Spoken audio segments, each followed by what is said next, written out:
Good morning. Welcome to our MSCA 2025 Doctoral Networks webinar.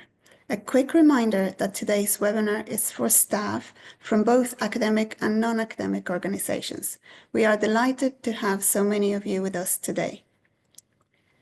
Before I introduce this webinar, I want to mention that we have closed captioning available, and you can alter the size of those captions by clicking on the CC button you will find at the bottom of your screen. This webinar is being recorded and it will be made available through our website within the next couple of days. A link to the recording will also be sent to everyone who registered. Please note that any AI tools that join this call, such as AI note takers, will be removed for security reasons.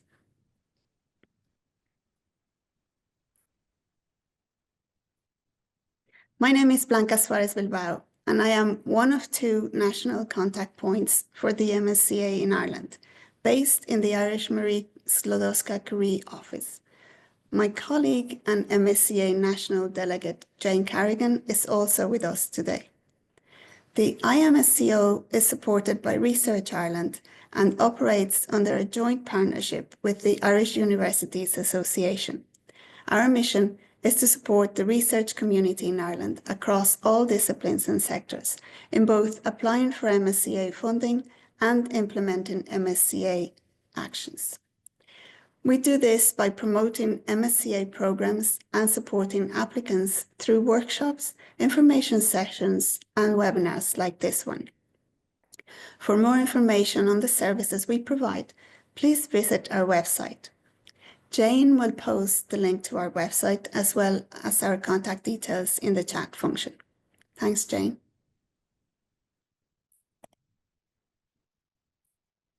I also want to mention that the Euraccess Ireland services are hosted within the Irish Universities Association.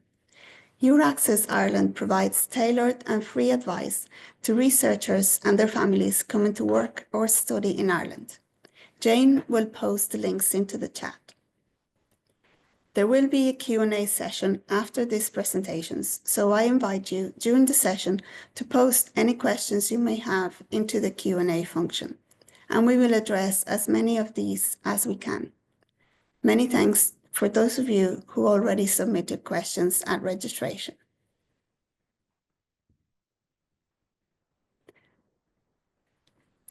Without further ado, let me introduce our guest speakers for today. We are delighted to be joined by our panel, which includes Ivan Ginga from the European Research Executive Agency, who will present an overview of the Doctoral Networks Action and the 2025 call. Following Ivan's presentation, we will hear from two case studies from Irish organizations, and these include Dr. Kieran Dowd from the Technological University of the Shannon and Professor Emer Byrne from UCD. So we'll begin with our first speaker, Ivan Ginga from the European Research Executive Agency. I will introduce Ivan. Ivan is an experienced project and program management professional with a strong background in EU research and innovation funding. He is currently a panel coordinator at the Research Executive Agency, overseeing the MSCA Doctoral Networks proposals, evaluations, and projects. Since 2011, he has held various roles at the European Commission and its executive agencies, managing research funding programs, project evaluations, and stakeholder engagement. Ivan, we're very grateful for your participation in this webinar. Let me just upload your slides.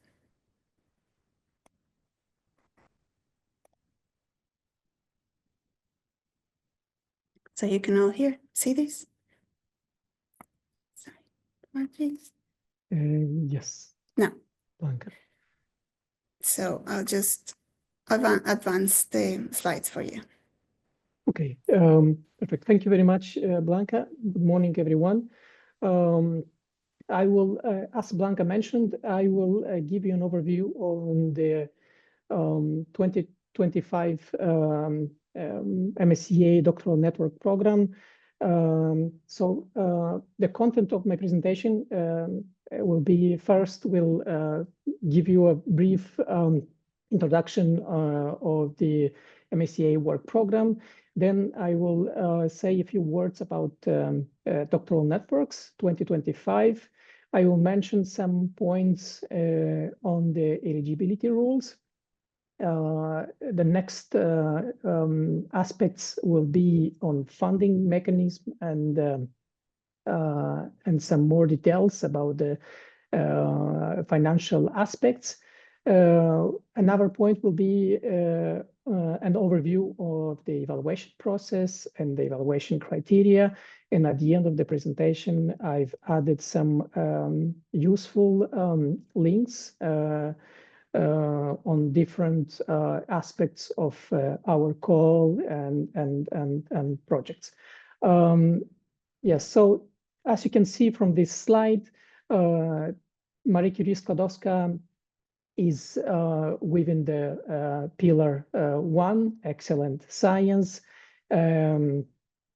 The next slide, Blanca, and the pillar number 1 of Horizon Europe, excellent science. You see the actions that you may found under this pillar, and Marie Skłodowska actions with a budget over 6.6 billion for the whole duration of Horizon Europe.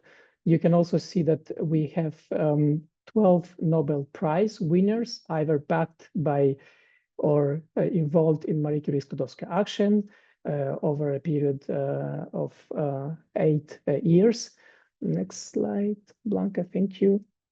And the objective of Marie Skłodowska actions are the following: to finance, to fund researchers, to offer better, the best training for the researchers. We strive to have excellent research in all domains. So it's a bottom-up approach to offer attractive working and employment conditions for the researchers. We also foster strong collaboration with industry and SME and other. Next slide, Blanca, thank you. Some key figures for the previous framework program for Horizon 2020. I've added here, we financed over more than 65,000 researchers, including 25,000 PhD candidates. You see, we also carefully look at the gender balance of the financed researchers, which is not bad. We have a 42% of female researchers that were that receive funding via our calls. More than 1,000 doctoral programs. Over 5,000 companies were supported throughout this framework program, and we offered more than 6.5 billion euro. Next slide. Here I've added some key figures for Ireland. You have here an overview for Horizon 2020 and Horizon Europe. So here you see that. So I mean, the aspects that I've mentioned here are the funding. So the budget figures that was offered, that Irish institutions received over Horizon 2020 and Horizon Europe. What's interesting here, and I wanted to add it in the slide, is the top 3 organizations, the top 3 Irish organizations that received most of the funding for doctoral networks, so IT and NH 2020 and doctoral networks. So you can see here the top 3 institutions. So, and the source is from Horizon Dashboard. That is a publicly available portal that you can all access and play with the figures. I don't know if you will have time at the end of the presentation to show you how to use this platform, but it's very interesting, and you can all access it and see the figures for all different programs. So Horizon. Then the next slide, Blanca, thank you. So for the here in this slide, I've added the figures, so the main dates and deadlines for all MSCA actions. So for the doctoral networks, postdoctoral fellowship, staff exchanges, co-fund, and MSCA and citizens. And you can see here the total budget that we will have for 2025, and the opening of the call, which will happen soon, and the deadline that is 25th of November. Next slide. Now we go to the, so what is a doctoral network project? It's one consortium which proposes a research project with an interlinked individual PhD research projects, and it's meant for doctoral candidates. Next slide, thank you. So the program expected impacts are the following. So I will just mention, for instance, strengthening Europe's human capital base in research and innovation by training high-skilled doctoral candidates, also to enhance the talent and knowledge circulation across the research and innovation landscape, establish sustainable collaboration between academic and non-academic organizations, and many others. Next slide, Blanca, thank you. The benefits are for both doctoral candidates and participating organization, of course. So is to train creative, entrepreneurial, innovative, and resilient doctorates, to expose the researchers to academic and non-academic sectors via our different schemes, focus on research and transferable skills, career development, plan, supervision, internalization, and attractiveness. Next slide, please. Doctoral network, so academic versus non-academic sector. What is the academic sector? Is public or private higher education establishment, public or private non-profit research organizations, and international European organizations. Non-academic sector are any socio-economic actor not included in the academic sector. Next slide. Here, the participant types. So we have in our projects, we have two types of participants. We have the beneficiaries, and you can see here that the beneficiaries are, the action. So the beneficiaries are sign the grant agreement, recruit researchers, offer training, participate in the supervisory board, and can directly claim the cost. For the associated partners, we only have two actions here, offering training and participating in the supervisory board. Next slide, Blanca. Types of implementation. So you can see from this slide that we have three types of implementation. So we have the doctoral networks, the standard doctoral networks. Then we have the industrial doctorate, which is fostering training in academic in industry. And here we talk about joint supervision. And then we have the joint doctorates, which are joint collaborations leading to a joint multiple doctoral degrees. And for this, we need a pre-agreement for joint degrees required, and for joint degrees. And we also have joint selection and supervision. Just to mention here, we have the scientific panels I've listed are mentioned below, and we have 8 scientific panels. Some of them, they are grouped together. For instance, math with physics, eco with social sciences. These two panels, they're paired together. Next slide, Blanca. Doctoral network, so 2025 features. For the standard doctoral networks, we got back to 540 persons months. The project duration is 48. The duration of the fellowship didn't change, is a minimum 3 months, maximum 36 months. And the secondments worldwide, and it's of duration of maximum duration of 1/3 of the fellowship. For the industrial doctorates, here we have no limitation for secondments. Minimum 50% must be done in a non-academic sector. We look carefully at this aspect. And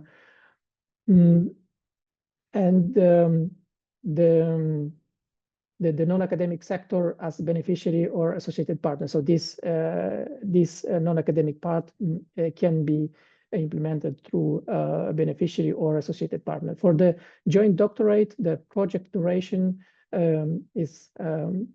can go up to 60 months, which has an implication for the fellowship duration as well, which would go up to 48 months.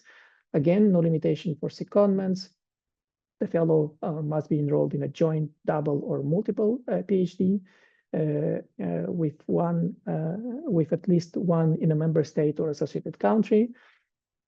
And we need for this scheme, we need the mandatory the letters of pre-agreement at the proposal stage. Next slide, Blanca. The novelty, so the novelty since 2024 are basically linked to these three aspects: the unit cost, resubmissions, and the eligibility condition. For the increased cost, you see the new figures. The living allowance becomes 4010, and the mobility allowance becomes 710 per eligible persons months. With regards to the resubmissions, as specified in the work program, any proposal involving 70% or more of the same recruiting organizations, as in another proposal submitted to the previous call of the Marie Curie Doctoral Networks under Horizon Europe, that has received a score of less than 80 will be assessed, whether it is a resubmission irrespective of the applicant's self-declaration.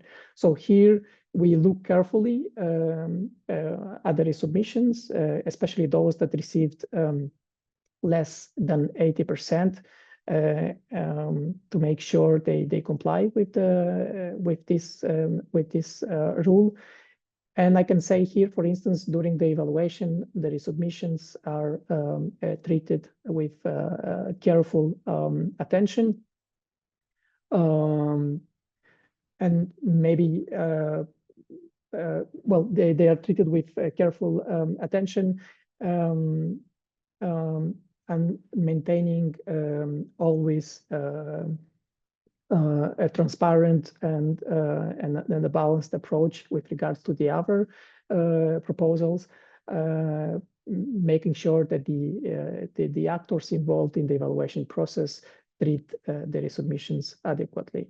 On the eligibility conditions, a novelty is that the joint doctorate should lead to the delivery of a joint, double, or multiple doctoral degree recognized in at least one EU member states or Horizon Europe associated country, as opposed to minimum 2 under 2023.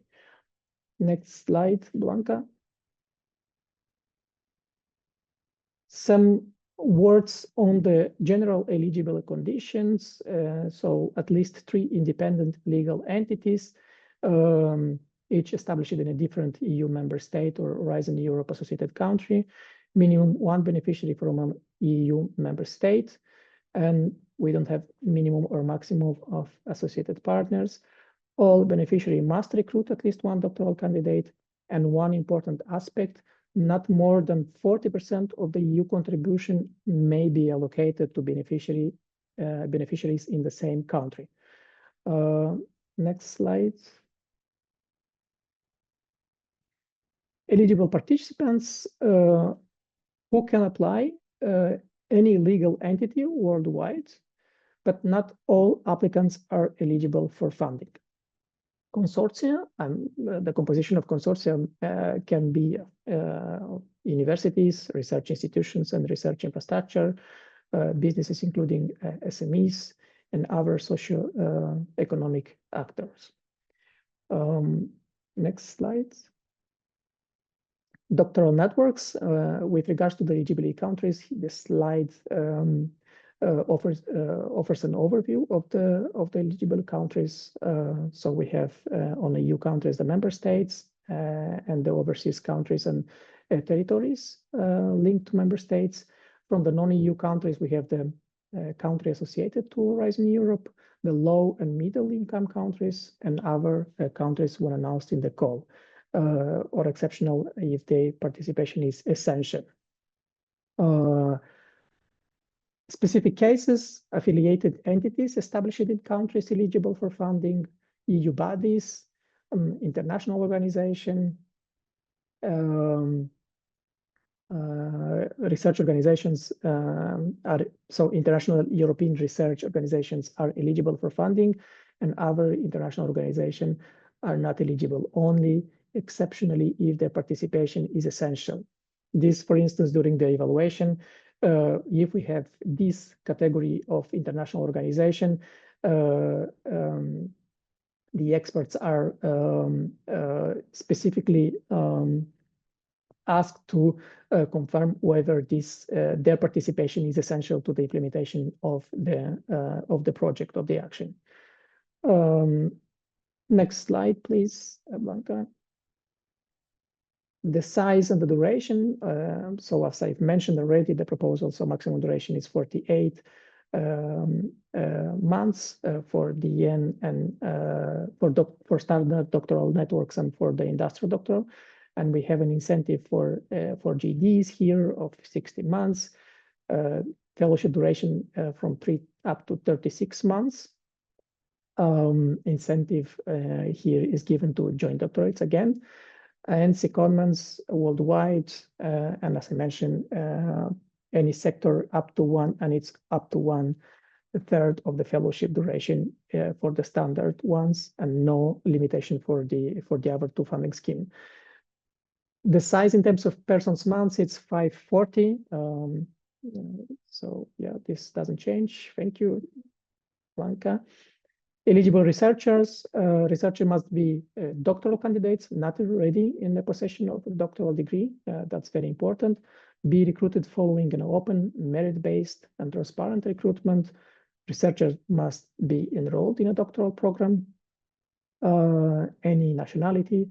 And again, one important aspect that must be considered is the mobility rule, which is that the researcher must not have resided or carried out main activity in the country of the recruiting beneficiary for more than 12 months in the 36 months immediately before the recruitment date. Next slide, Blanca. Here we have a summary of what I've said so far. So yeah, I already said that, Blanca. Thank you very much. Let's go to the next slide. Here again, it's an overview for the researchers and for the duration. So we can skip this and we can go to the next slide and the next aspect, which is on funding mechanism. So we operate with unit cost, and 1 person month is equal to 1 unit of implemented persons month. So this is very important. The beneficiaries, or let's say the consortia, can claim the persons months of the implemented, let's say, months. If, let's say, by the end of the project, a beneficiary managed to implement only 32 persons months instead of 36, they will only be able to claim 32 persons months. so the amount corresponding to this person's months. We have 100 reimbursement rate for the eligible beneficiary. And of course, we have two different cost categories, which is the researcher's cost and the institutional cost. Next slide, Blanca, thank you. Here you have an overview of the cost category. I'm not going into details. I mentioned already that we have the living allowance and mobility allowance changed. We have here these two cost categories, if applicable, on the long-term leave allowance and the special needs allowance. So yeah, Blanca, let's go to the next slide. Here, so the next aspect we thought it's important for you to know is to give you an overview of the evaluation process. The evaluation process is a very long, time-consuming and transparent process. Also, this is also important. We really pay careful attention from the very beginning till the end of the evaluation process to offer the best outcome, the best feedback to the applicants. We know you dedicate a lot of time and effort, and we strive and we improve the evaluation process from one year to another. So here you have an overview of the evaluation process. So we have the reception of the proposals, and at this stage we do the admissibility and eligibility check and the allocation of the proposals to the evaluators. And here we are helped by the vice chairs, which is a different level of actors that are involved, independent experts always. Then we have the individual evaluation, which is done by the experts individually.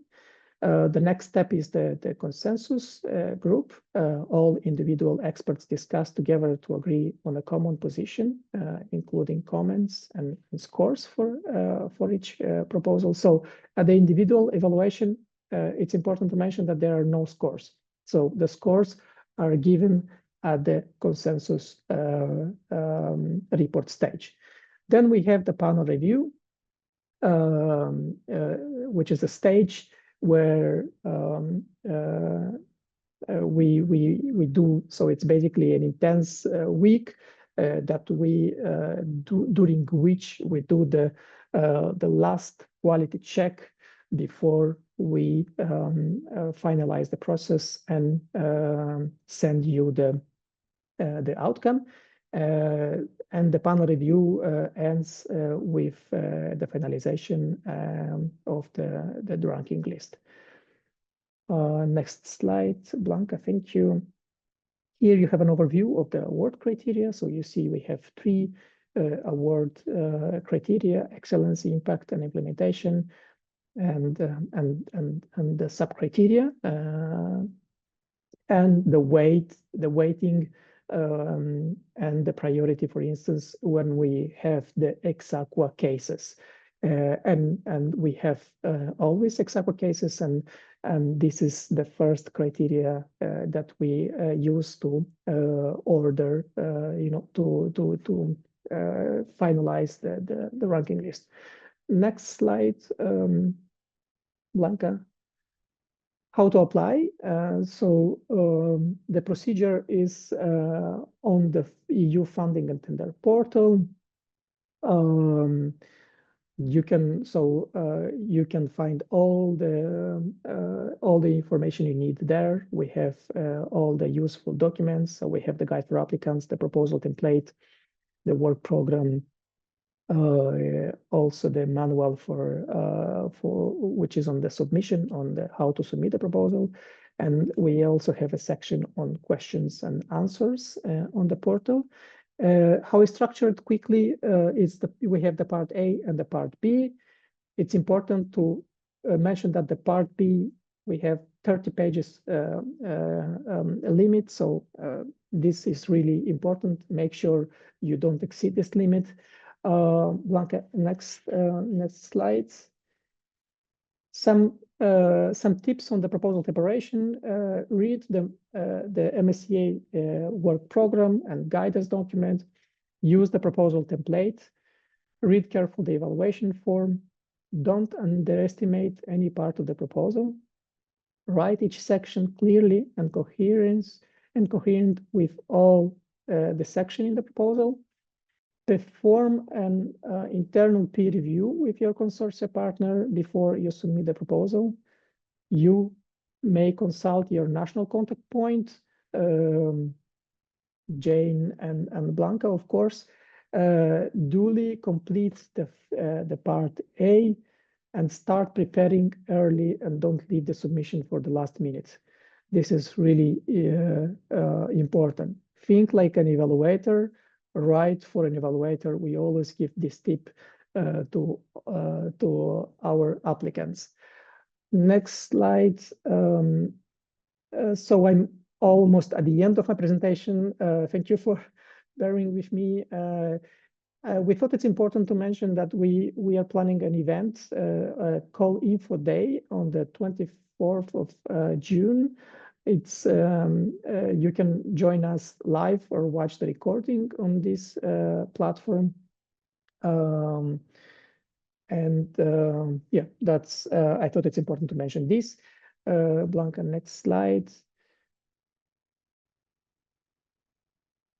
Next slide, basically, are the resources. So here you can see I've added links to the funding and tender portal, the call documents, the link to our website, and many other. Next slide, Blanca. We are almost at the end. Yes, so here we always need a new expert. So I will encourage you to register and participate as an expert to see how this process is done from the other side. So please have a look at this page and send us, if you register, send us the registration number of the expert. I would really encourage you. It's a very interesting and rewarding process. So please have a look and register and send me an email or send us your registration number through Blanca and Jane.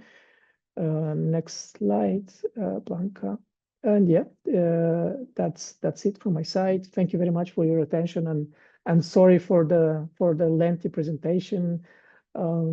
Yeah, so that's all. I don't know if you have any question. I will be more than happy to answer. Blanca. Thank you, Ivan. It wasn't at all a long presentation. You were right on time. So thank you to all our participants for all the questions so far. We will wait until the panel Q&A session at the end before we answer your questions live. But please continue to add your questions to the Q&A box. And just to note, just to get the maximum benefit from the Q&A or the chat for all attendees, we won't be able to answer questions specific to an individual case, but you can come to us separately after the webinar. So now we just move on to the first of our case studies. I have the pleasure of introducing you to Dr. Kieran Dowd. Kieran, please go ahead and begin sharing your screen as I introduce you. So Kieran is a lecturer in the Department of Sport and Health Sciences at the Technological University of the Shannon, Athlone, where he teaches courses on statistics, physical activity behaviors, and measurement. He is the research lead for the exercise and health strand of the SHE research group and holds leadership roles in European funded projects.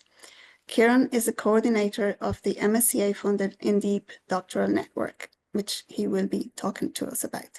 Kieran, thank you so much for joining us today. Over to you. Thanks, Blanca, and thanks for the invite for being here. Yeah, so today I'm just going to kind of hopefully provide some insight into my experiences of number one in terms of developing the consortium.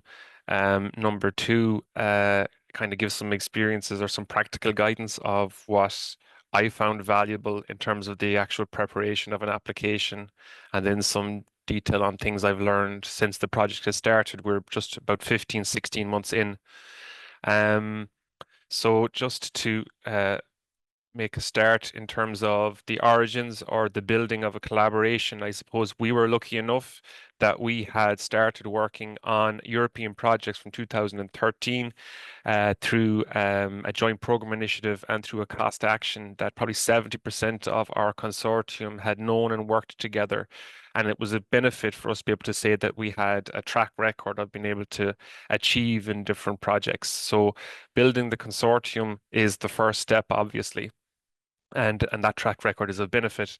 I've just included here, this is our research aim for InDeep about advancing the state of the art for researchers in terms of the area of physical behaviors and how we change behaviors. I've included this here because when we had created the consortium, one of the big difficulties that we had, or one of the things that we had to focus on or change our thinking, was about not just research and thinking about the training element, because it is a 50-50 research and training network, and that's a big shift. So we had to focus on training, and it's an important thing to consider, I think, throughout all the conversations today, is that it's not just a research idea, it's building and training a new cohort of individuals.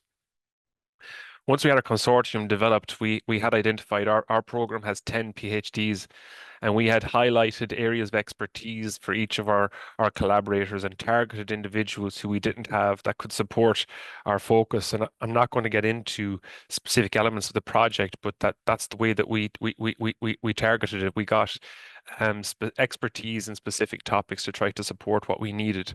And we built this, I've included this schematic here about, we have the general kind of project management work package, this communication work package, the research and training development package, and then we have these kind of 3 research packages, and all of our doctoral candidates fit among those. I've just included here, we have it's 8 different beneficiaries across 6 different countries. So we had 2 institutions that had 2 PhDs. And then each of those beneficiaries, or each of those researchers, had identified and targeted a academic or non-academic or a local community NGO to be a participant. So we have a broad range of, from big companies to small local groups, that are involved as our associated partners within InDeep.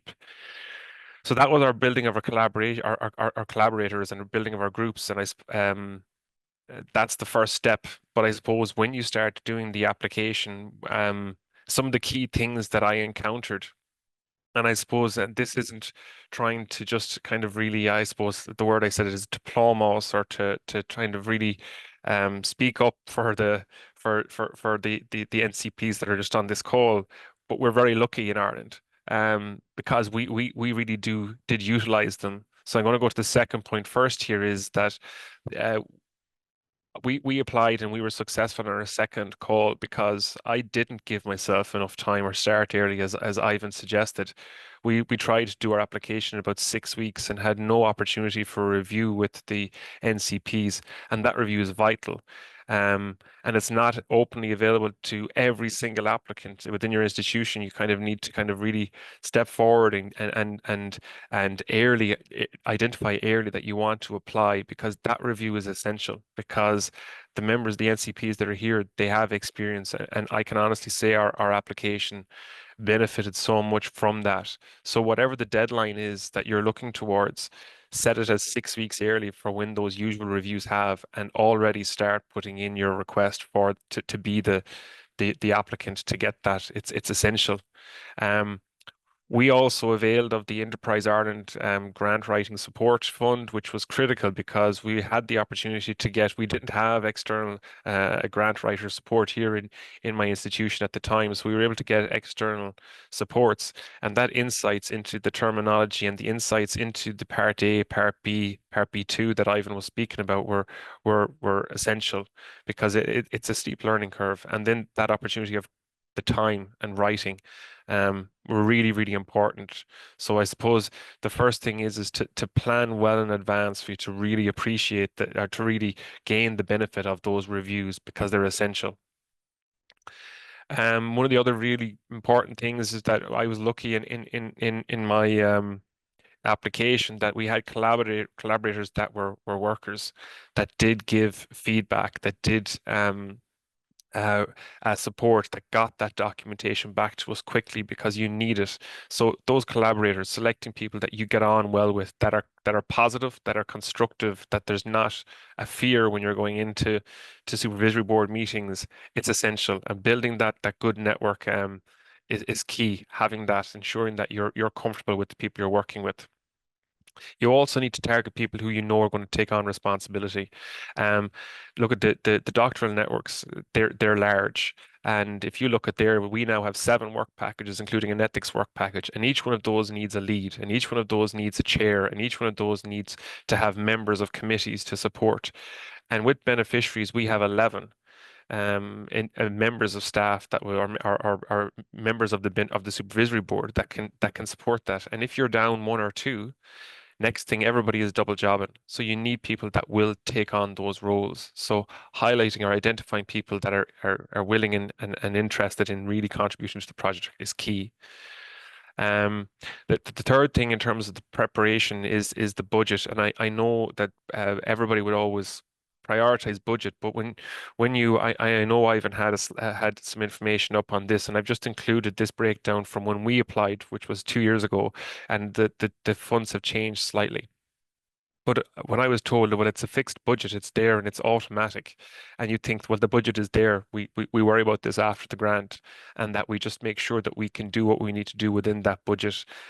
I would, after going through it, I would definitely say no. You really need to actually do a lot of thinking about your budget beforehand.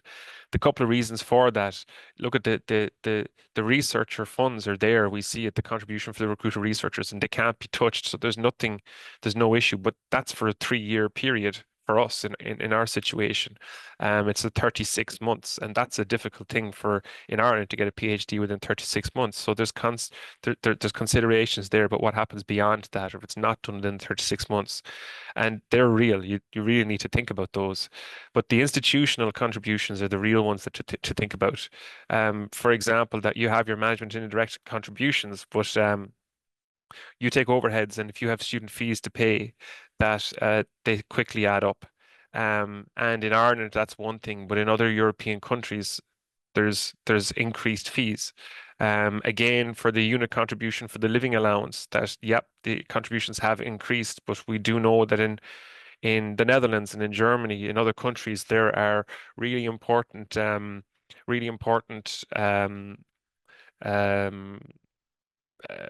pensions and different things that have to be paid into things to support the payment. So it's really important to know what's happening in other countries, because a lot of our collaborators have to back that. And in terms of other funds, that, well, you need a central pot, and I'll talk about the project management in a couple of minutes, but having a central pot that will support the research is really important. And yes, you can work on this after the consortium agreement, but it's essential to have real clarity in terms of what each institution, it differs from country to country. So knowing what is going to be the expectation. We had instances whereby we had people coming in at the time of the consortium agreement being drafted up saying, I don't know if I'm going to be able to participate because of the overhead costs and because of what's available. And we have countries, our institutions running on deficits of €80,000. So these are just things, they can be worked around by those institutions, but things that you really need to be aware of before you commit. In terms of the actual during the project, things that we've learned was, and I suppose I'll start with my project officer when we first met, told me that if I had recruited within the 6-month period that I had outlined, that I'd get a case of champagne, and I definitely did not get that case. Recruitment is hard, and you cannot start too early. I suppose that the thing about it is that be cognizant that you think that the stipends are high, that the funds are high, but that there is a mobility requirement, and some people find that maybe less attractive, so that it's not easy to recruit. And other things would be is that knock-ons from that recruitment. is that you almost need to plan that each doctoral candidate can complete on their own, that there are no interdependencies. There needs to be links, but that if you fail to recruit a specific DC, can the other candidates complete? And these are things that you don't think about when you're trying to write a huge grant, but you need to. Be cognizant of there are central recruitment being encouraged, but that is not possible in all locations. Certain countries require you to go through national bureau, and that the policies that are included in each institution are not the same. So there are difficulties in terms of organizing recruitment. And like I said, look, just be prepared for hurdles, because there are people who will accept one role and drop out of another role. I can say I thought this would be one of the easiest parts of the project, but it was kind of one of the more difficult. So just be mindful of that. And in terms of project management, I can just say from my biggest learning, I think Emer is probably going to back this up, is that having a project manager was probably the most important thing. And without my project manager at the minute on this, I know I would not be able to do it, but there were delays. We weren't allowed to advertise our project manager until our consortium agreement was signed, which I wasn't aware of, which meant that the project management started quite a long way in. And that means that you're taking on the burden of managing all of the administration and everything else around the project. So it's just something to consider, be aware of, because that project manager is needed for all of your secondments, which are substantial. There's a lot, with all of the training, with the deliverables that all come through the application, and they're needed. All of these metrics are needed for your application to score high, but you do need support then in delivering them. So yeah, make sure to plan for a project manager. And look, that's the end of my presentation. These are just some of our doctoral candidates and staff from one of our first training meetings. And yeah, I'm happy to answer any questions later on. That was just a snapshot. I could talk about this for an hour, but I'm not allowed. So thank you very much. Thank you, Kieran, for sharing your experience and your insights. For all of the participants, do let your research office know that you're applying, so that you can available the internal support social that they offer to you. And apologies for not turning my camera on earlier. Now, we are going to move on to our next speaker. So I'd like to introduce you to Professor Emer Byrne. Emer, can you begin sharing your screen while I introduce you? So Emer is an associate professor in the School of Mathematics and Statistics in UCD, where she is a member of the Applied Algebra Group and the Combinatorics Group.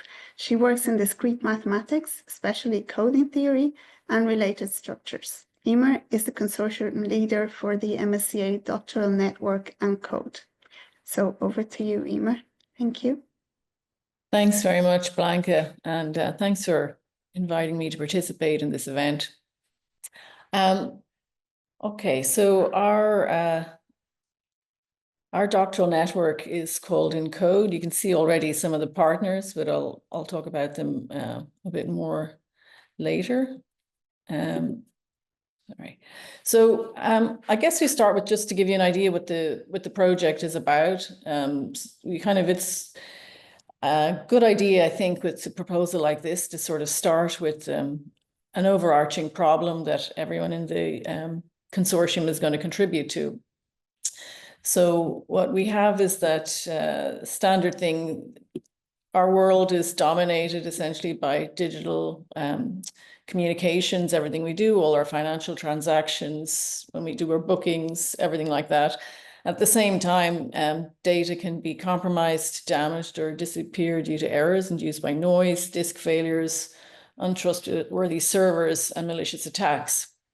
And coding theory was sort of developed actually in the late 1940s, specifically to address digital communications. And while a lot of problems have been solved in that domain, there's still a lot, as as technology evolves, we create new problems to solve. So the principal aim of the project was to develop fundamentals. So we're mathematicians, we're developing fundamental coding theoretic tools to support a sustainable, trustworthy, and resilient digital infrastructure. And this is also very much aligned with the aims of Horizon Europe. So we took advantage of that. Also in our consortium, the topic itself is already interdisciplinary. So coding theory, since its inception, has been at the intersection of mathematics, computer science, and engineering. And it has lots of real-world applications, so protecting data from noise, mobile communications, satellite communications, cloud storage, secure computation, post-quantum cryptography, and many other things.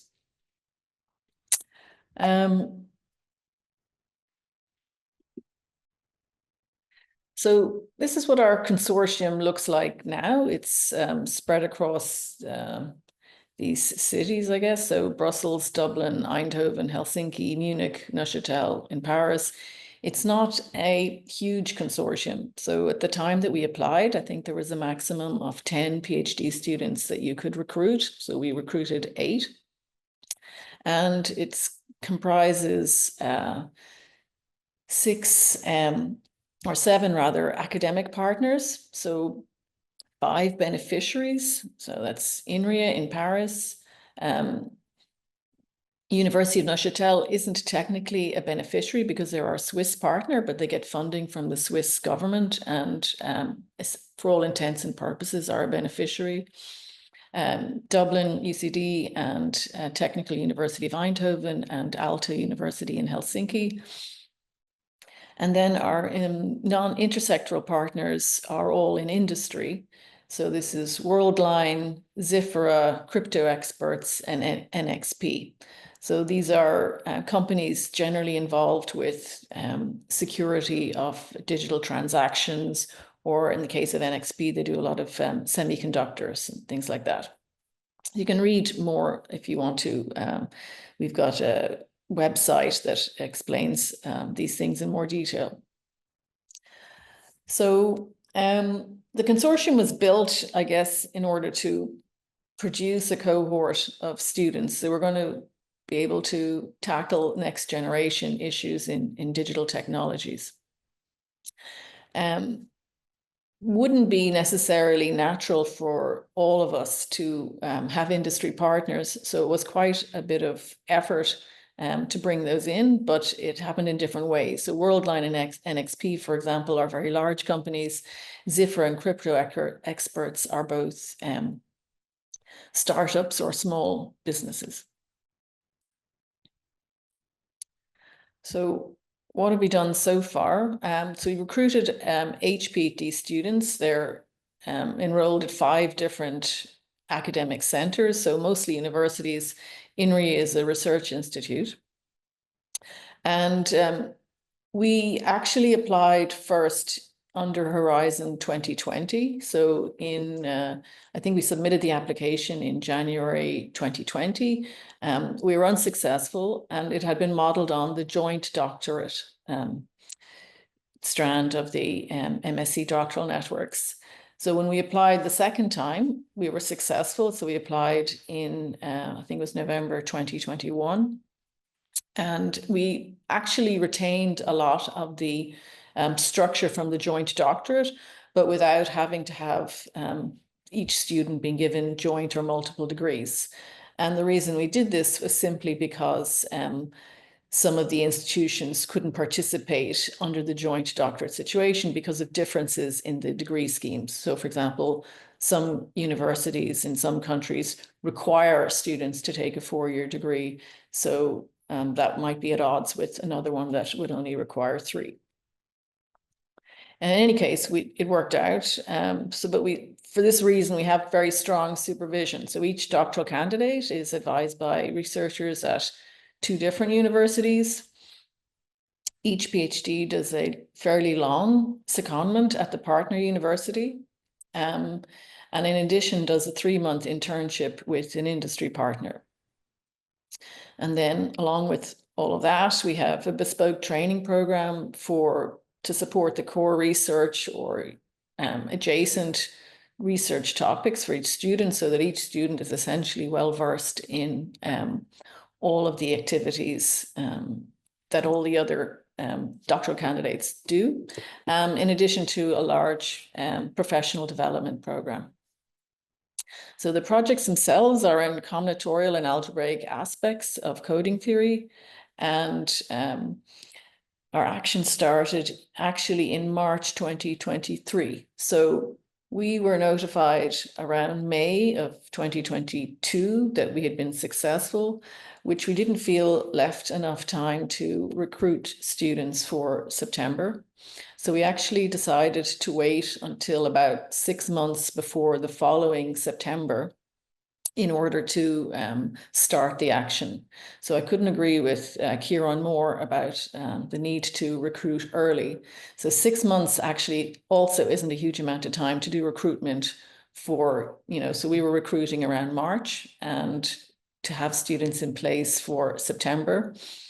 And a lot of students would already have offers in by then, so it's quite a tight schedule. So we were extremely, it was a very intensive recruiting period.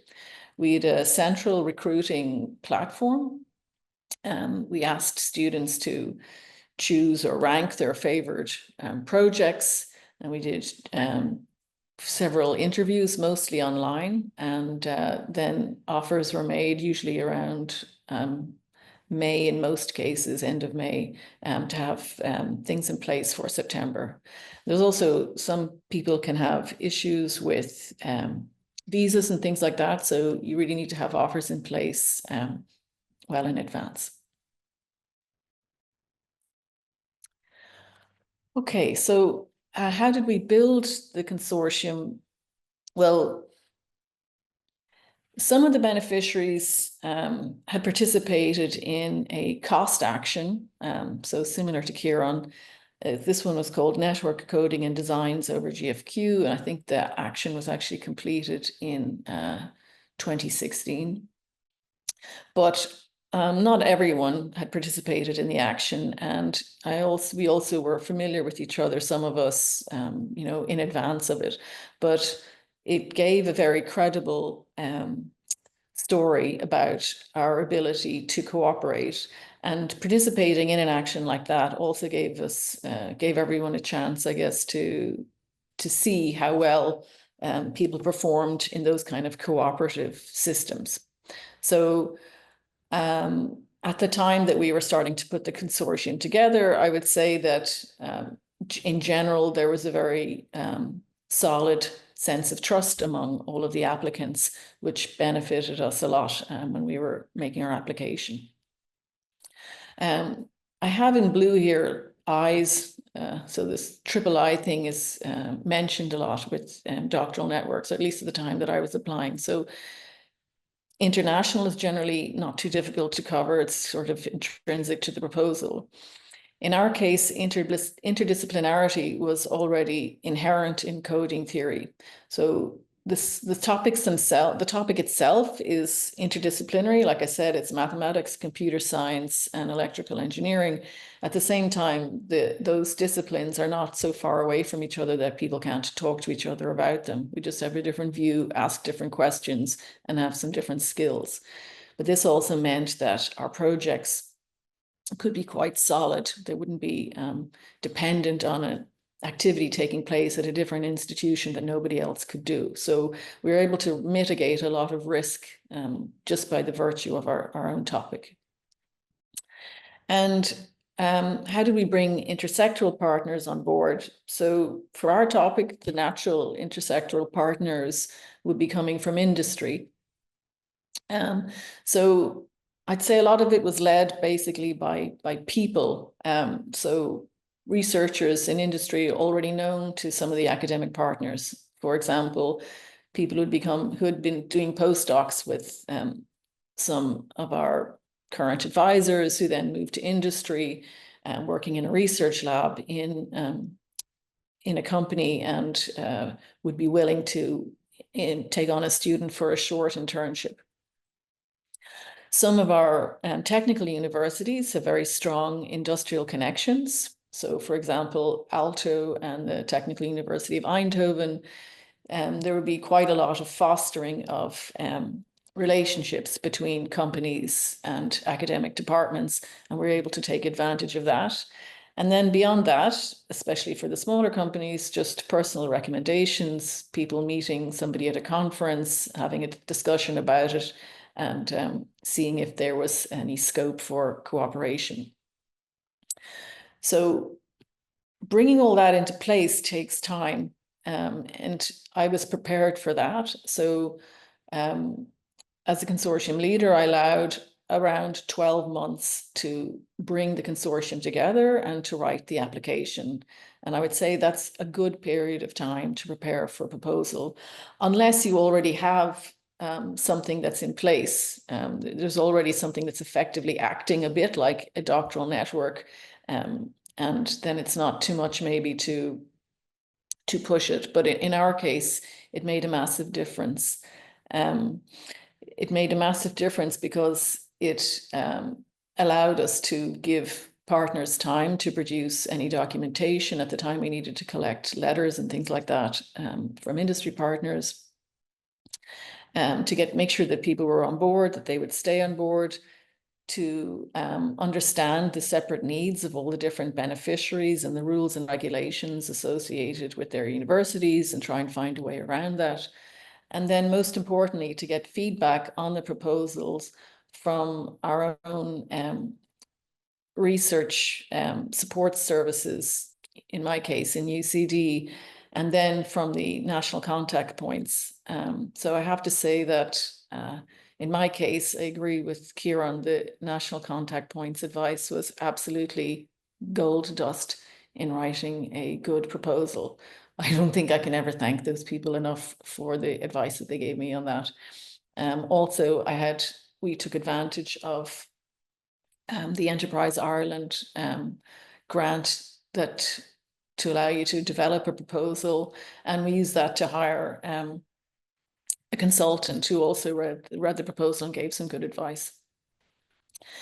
So we were quite careful in how we packaged it. We have 7 work packages, so 2 research packages, a management package, a package in training, 1 for impact.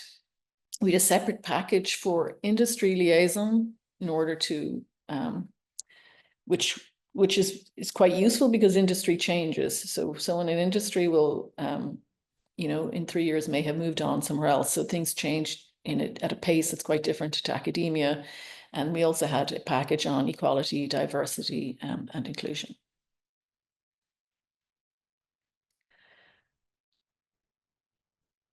Okay, so that's what we looked like. That was a photograph taken at our kickoff event that happened in UCD. So it's a mixture of some of our PhD students and some of the advisors.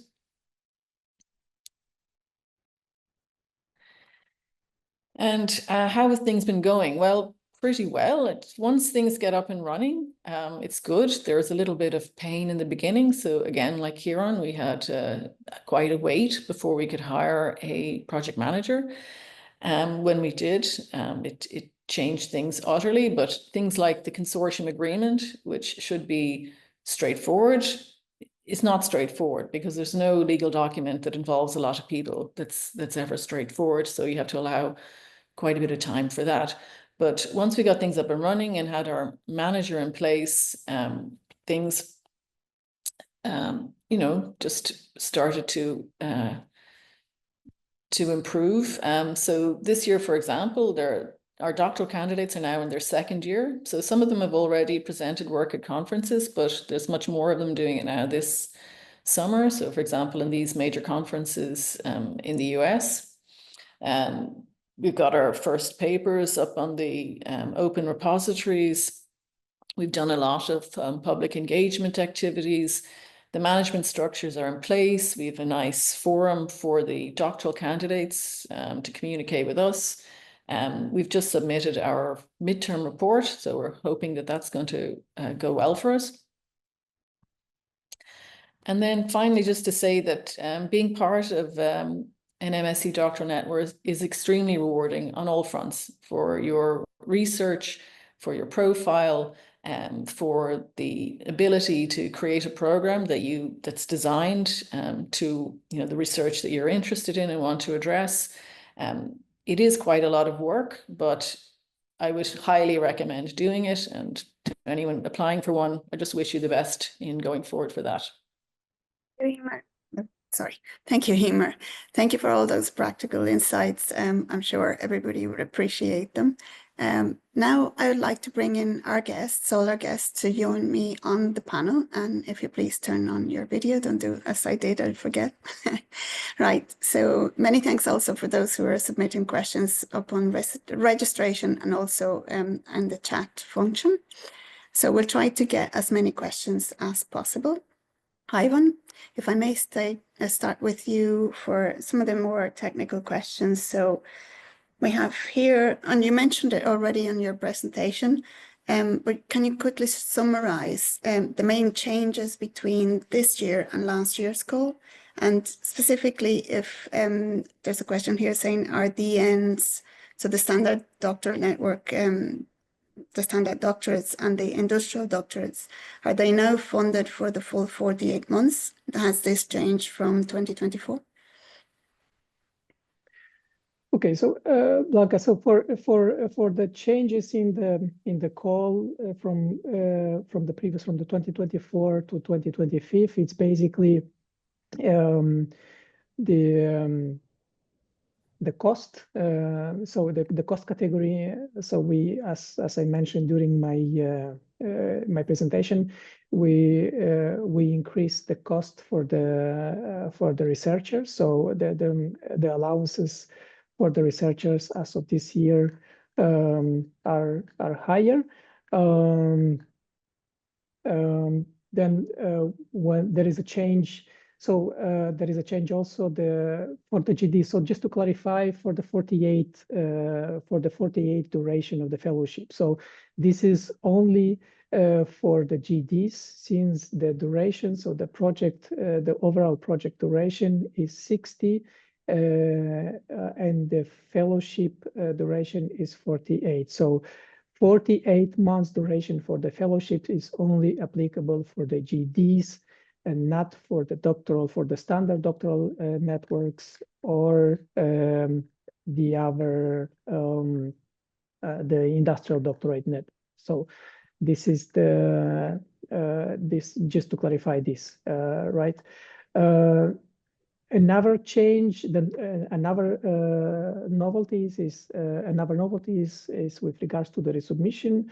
So the resubmission restriction was changed, and as I mentioned, any proposal involving 70% or more of the same recruiting organization, as in another proposal submitted to the previous call of the MSCA Doctoral Networks, that has received a score of less than 80% will be assessed whether it is a resubmission or a new proposal. So this is another change.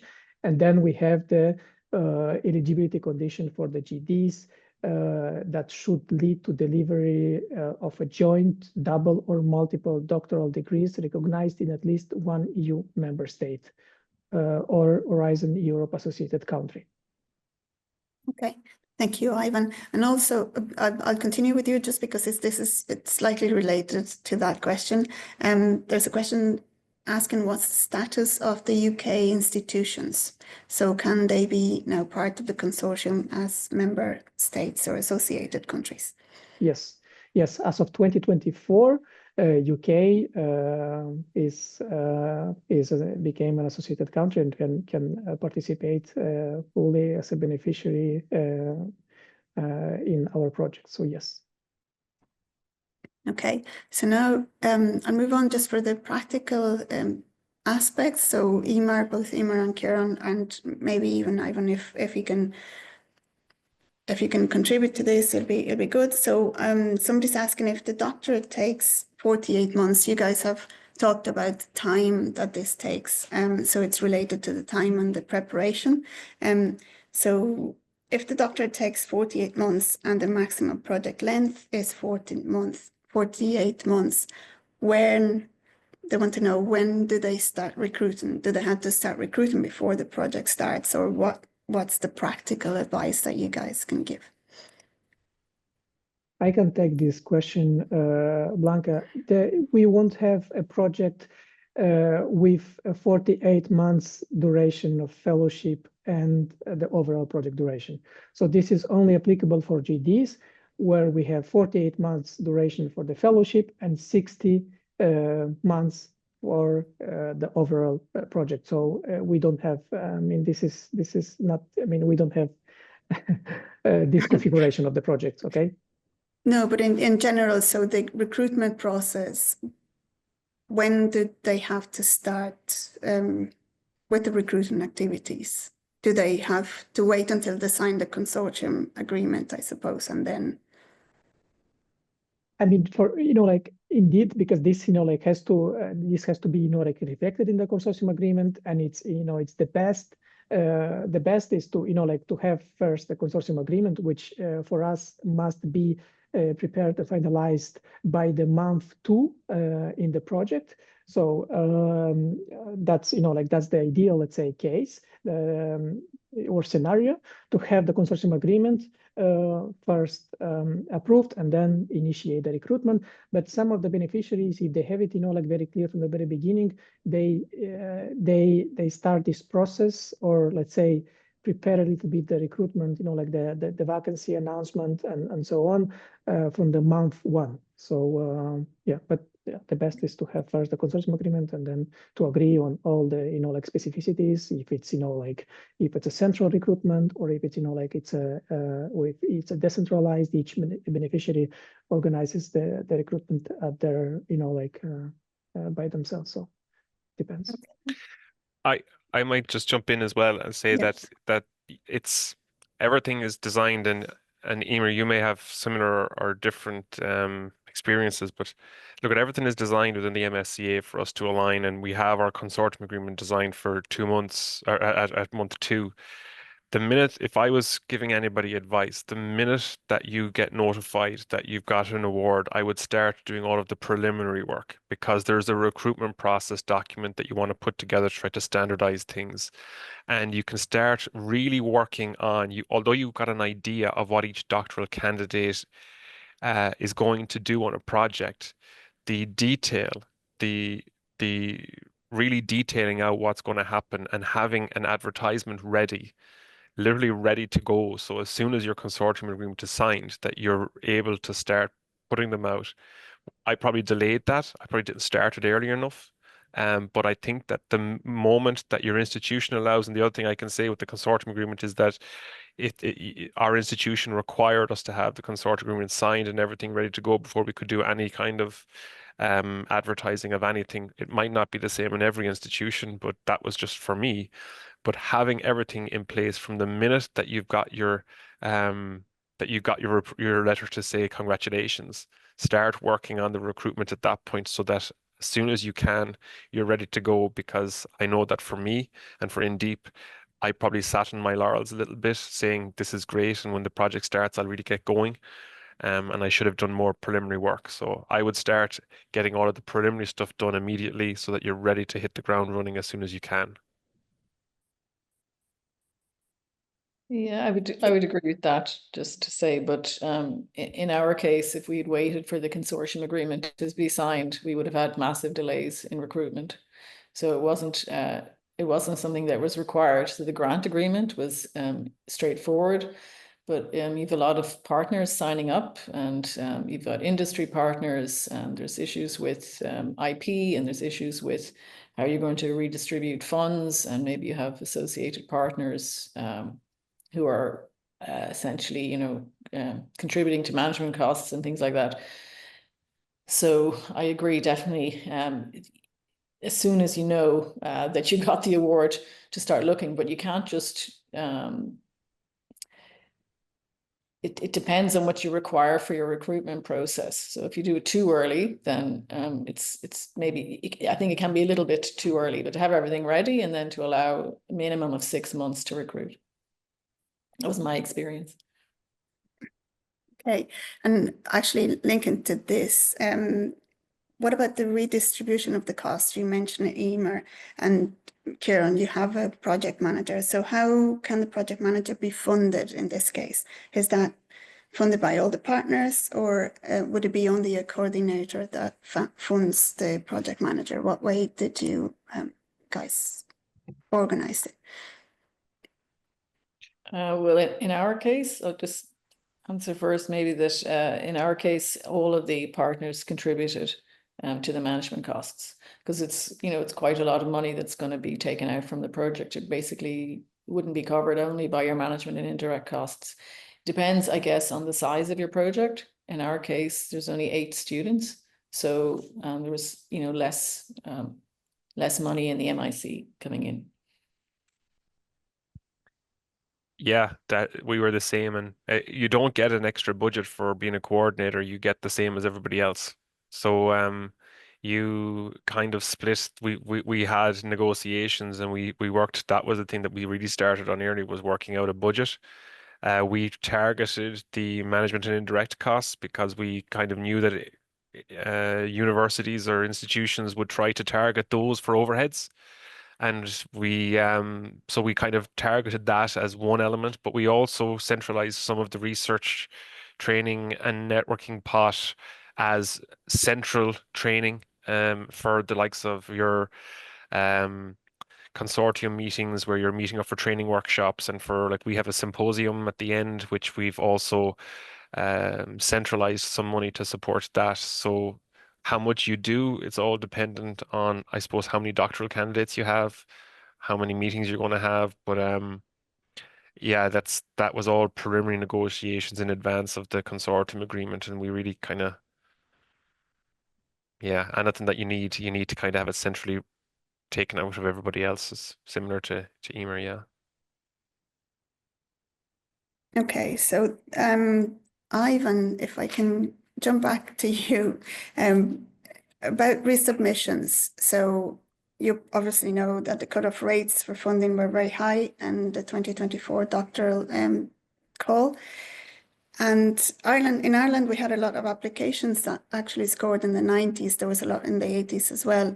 And a lot of them will be going for resubmission. So what is the probability of success in the resubmission process? And is the resubmission treated differently to the first application, or how is it reviewed? Okay, so it's impossible to, like to mention, like to say, to be concrete on the, like on the success rate for the resubmissions, because what happens is, like every year we assign a different pair of experts to all proposals, even resubmissions. So we don't treat them, like, I mean, we don't put the resubmissions in a separate pot. They're all evaluated together with the others. It's true, like as I mentioned, we pay careful attention to the resubmissions. I mean, specifically to make sure that there are no contradictions, like with the previous resubmissions or with the previous pair of experts. But everything, like they are treated equally with the other proposals, like that were never resubmitted. So they are first submissions. So it's really, I wouldn't be able to, like to say a success rate for the resubmission. It depends very much. It depends very much by the experts or and the outcome. So yeah. Okay, and in terms of the evaluators, so are the evaluators in specific fields? So for example, we have a question, it would be geotechnical engineering, or would it be the discipline at large, like civil engineering, for example? Yeah, I mean, what we do, it's basically, like, since our proposals are multidisciplinary, let's say, like the applicants, they're like they must choose a few keywords. We always try to cover, so we need at least one expert out of the 3 who is an expert in the field, in the main field, let's say, of the proposal, and the other 2, they can, they can cover other 2 keywords that are, like secondary or like other keywords that the proposal is covering. So yeah, it can be, that's the way we proceed. Thanks. Okay, thank you, Ivan.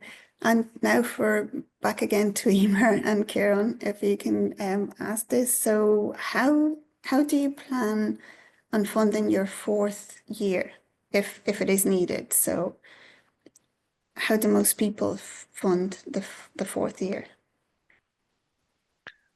Do you want to start with that one, Emer, or No. will I? Or... You can go first, Kieran. So look, we're not unique.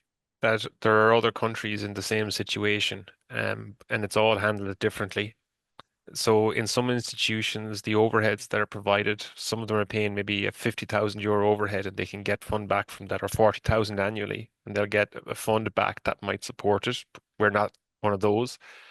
You'll have other ones that the institution will supplement the fund and will cover at least 6 months afterwards. Again, we're not in that situation.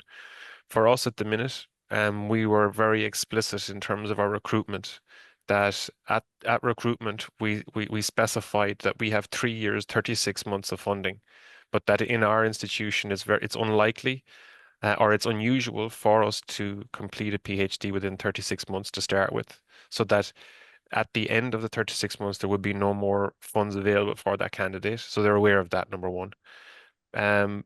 But that we have looked to, so for example, the Research Ireland call, that would be, we will look to apply for that. We're allowed, I think, 2 applications for that.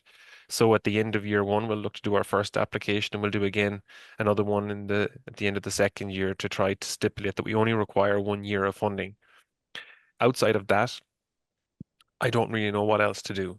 In Ireland, we're lucky that these doctoral candidates are probably earning at least double what other doctoral candidates may be earning at the same time. We make them aware of this, but we can't tell them what to do with their money. But it's a difficult thing for you to say. But the idea of, look, if you can, try to conserve some money to support you in that last piece. And we work very hard. We have a timeline to try to have them finished within the 3 years, but we can't guarantee that because that's just not how it's done here. Now, Ivan might be pulling his hair out there saying, this is crazy, how can you be doing this? But in Ireland, this is the situation that we're in. That it's generally 4 years, and we have to find our fourth year of our student fees. We might get an institution fees waiver if we're lucky, but they'll look to a project to say, well, there was 2.3 million in that grant and you're asking me for a fees waiver. So these are the difficulties. It's an issue within Marie Curie largely. It's not, we're not unique, but that's the way that we're planning. And Emer, you mentioned it there, like it's a very, very prestigious thing to have an MSCA doctoral network, and institutions we would hope would support when needed, but there's not a bottomless pit of money in any of these institutions either, so we just have to be cognizant of that. But I suppose, anyway, to summarize, make them aware at recruitment that this is the situation, that there are opportunities to get a fourth year, and that's the approach that we take, but that there is the opportunity that we won't fund the fourth year. Thanks. Emer, anything to add? It's pretty much similar to that. I mean, everything I say would echo what Kieran said, except that so certainly the students enrolled at UCD and are going to apply for funding from Research Ireland to do the fourth year. So they'll be doing that at the start of their third year. But we do have as a backup a departmental agreement to cover their fees for the fourth year and provide them with a small stipend based on the fact that we have existing research demonstratorships. So that was something that was agreed at the outset. And yeah, I think it's Ireland is certainly not the only country where it's standard to do a 4-year degree. I think the majority of countries prefer to have a 4-year degree. So I don't really understand why 36 months is the funding model. Maybe Ivan, you can, if you have any thoughts or by your experience, do you know how most people fund the fourth year if they need to fund it? Well, maybe, like just quickly to say that, I mean, what we do from our side, of course, I mean, you all may understand that this is a political decision, and, like we get this feedback, like from all our projects, and of course we communicate this to the DG, like to our parent DG. And indeed, this is an issue that it's like it's on the table, and they are we hope that this will change, like within the next framework program. But at the moment, what we only can do is to encourage the beneficiaries to find a solution for their 4th year.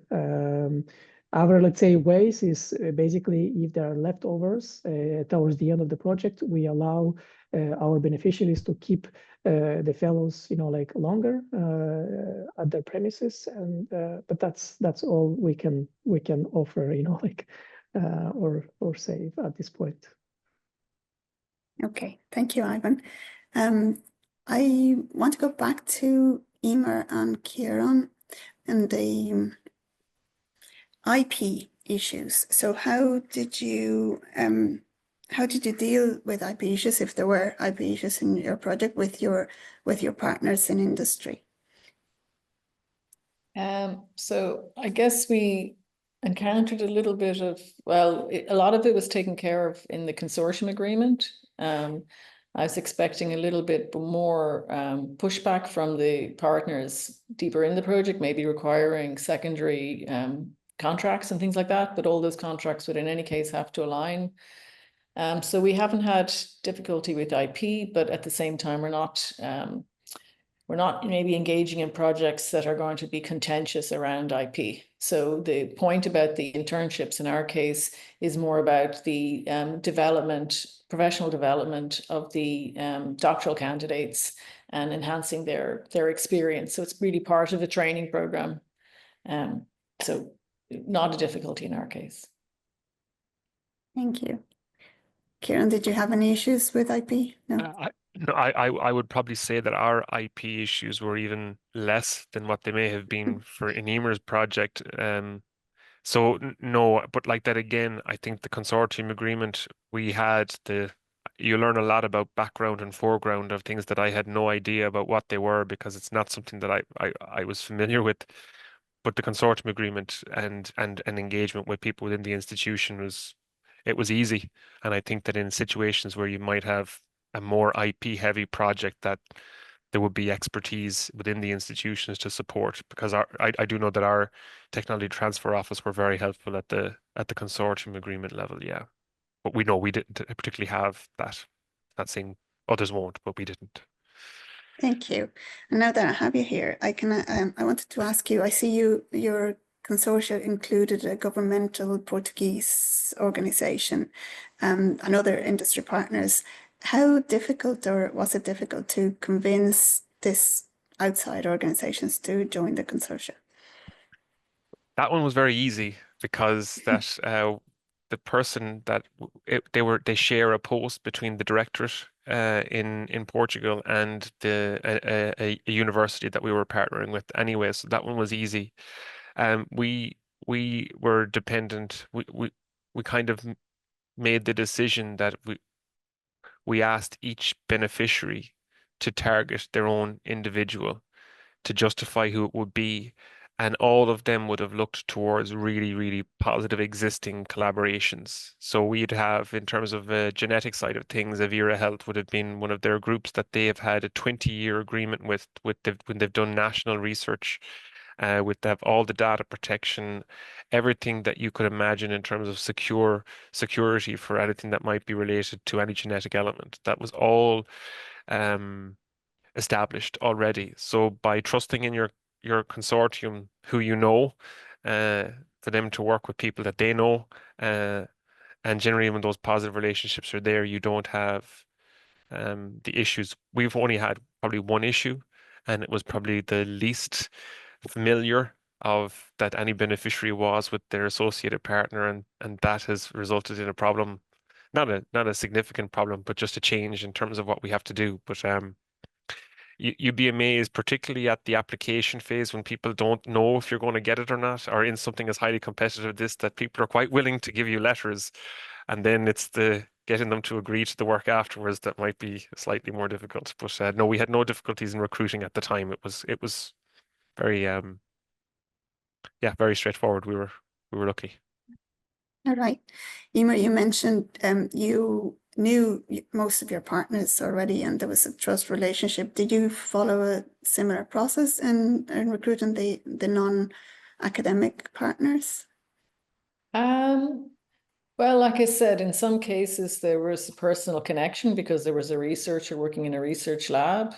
But also in the larger companies are quite often participate anyway in European grants, and they have well-established research labs and are happy to participate in them. So I would say it's less because the interests are different. At the end of the day, their interests are financial and around production and commercial, and ours are academic, and you have to respect that. So it's just a matter of, I think, of trying to give a bit of understanding to each and allowing a lot of latitude. So certainly we wouldn't be able to just stick to what was in the original proposal verbatim. We had to take into account changes among people, changes in interests from the in the landscape, the technological landscape, but also that maybe is something to take advantage of, that you kind of move along with it.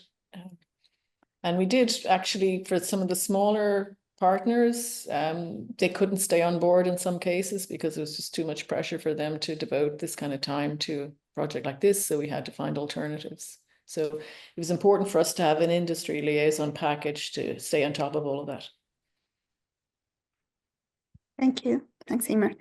Ivan, if I may jump back to you, is it possible to choose to offer both within the same consortium, to offer both joint and, well, not joint, maybe standard and industrial doctorates, or a combination of doctorates? Or does it have to be the same category for the whole consortium? It has to be the same for the whole consortium. Yeah, there are two different schemes. But like some aspects, for instance, like with regards to exposure to non-academic, you can do this in a joint doctorate, for instance. But it has to be different because the requirements are a little bit different. Like in the joint doctorates, like for instance, the pre-agreement letters, that like the joint double or multiple, like word. This is only specific for the GD. So, and yeah, there are some specific aspects that are only for the GD and cannot be done, like cannot be implemented within one consortium, let's say a mix of industrial doctorates with the joint doctorates. Yeah, it has to be a different consortium. Okay, thank you. And maybe Jane, I don't know, you're looking at me. No, sorry, I thought you had another question from the chat. No. So let me see. Oh, sorry. Oh, yeah, sorry. Oh, yeah. So just maybe to wrap up, if you can give the audience suggestions about the range and nature of secondment partners, and how can people maximize non-academic skill development for the doctoral candidates? This is for me, Blanca? No, probably for Emer and Kieran, or for you as well, if you have any idea how can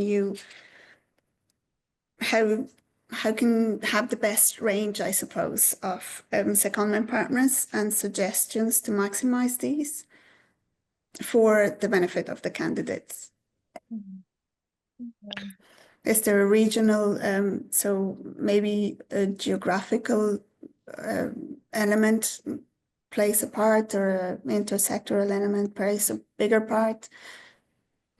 Yeah, I think it has to be taken into account that how much traveling the students have to do. So in our case, we have already an academic secondment and an industrial secondment. And it sounds all very well that the students are going to move around and it's going to be wonderful, but it's actually quite disruptive to them to have to move country, give up a flat, find a new one, make arrangements like that, and then handle maybe changes. So I would think carefully about the location of this intersectoral partners, that they shouldn't, especially because it's usually a short enough secondment, that should be where they're already going to be if possible.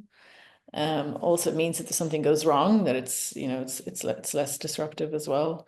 And just more generally, I think it's nice. We had, as part of our sort of professional development courses, some of our colleagues in industry gave courses to the students, like talking about moving from academia to industry and just talking about their own personal experience and things like that. So if possible for them to be engaged in the training a little bit more, that's great. But again, you have to be respectful of the time commitments of those people.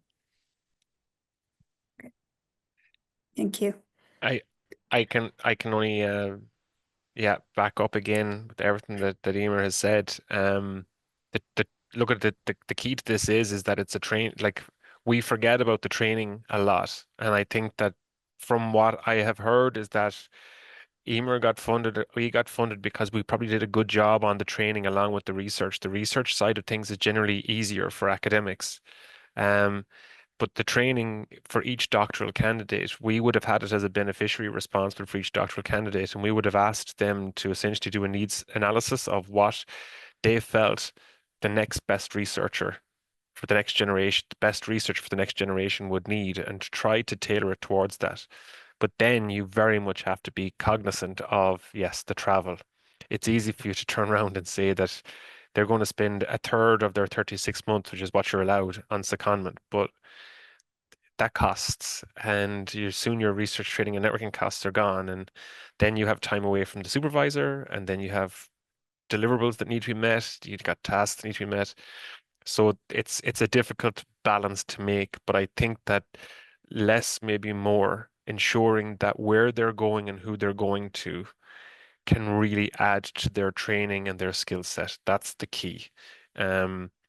Yeah, like if they're going for a month, it's fine if they're going to really learn skills that make them more employable and make them better. And that's what you need to get across in your application. I think that we can talk about it here, but if you do that in the application, you're doing well.